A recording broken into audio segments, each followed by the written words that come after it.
புதுக்கோட்டை மாவட்டம் ஆலங்குடி அருகே கருக்காக்குறிச்சி ஸ்ரீ செல்லியம்மன் ஸ்ரீ அகோர வீரபத்திர சுவாமி கோவில் திருவிழாவை முன்னிட்டு மது எடுப்பு விழா நடைபெற்றது.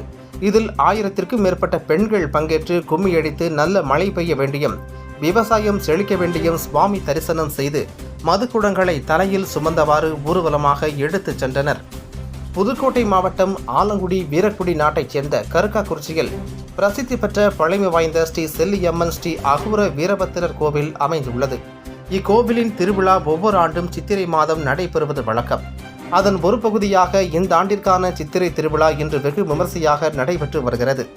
அதனை முன்னிட்டு இன்று கருக்காக்குறிச்சி மற்றும் சுற்றுவட்டார பகுதிகளான கரு வடதெரு, கரு தெற்கு தெரு, பட்டத்திக்காடு, காளக்கொல்லை, வானக்கன் காடு, பெரியா விடுதி, கன்னியான் கொல்லை, வாண்டான் விடுதி உள்ளிட்ட பல்வேறு பகுதிகளில் இருந்து 1000க்கும் மேற்பட்ட பெண்கள் பங்கேற்று கும்மியடித்து குலவையிட்டு நல்ல மழை பெய்ய வேண்டியும் விவசாயம் செழிக்க வேண்டியும் சுவாமி தரிசனம் செய்து தென்னம்பாலை, நெல் உள்ளிட்டவைகளை மதுகுடங்களில் வைத்து பூக்களின் மூலம் அலங்கரித்து மேளதாளம் இசை முழக்கத்தோடு தலையில் சுமந்தவாறு ஊர்வலமாக எடுத்துச் சென்று நொண்டி ஐயனார் கோவிலில் சுவாமி தரிசனம் செய்து ஸ்ரீ செல்லியம்மன் அகோர வீரபத்திரர் கோவிலை நோக்கி எடுத்துச் சென்றனர். இந்நிகழ்ச்சியில் 1000க்கும் மேற்பட்ட பெண்கள் பங்கேற்று சுவாமி தரிசனம் செய்தனர்.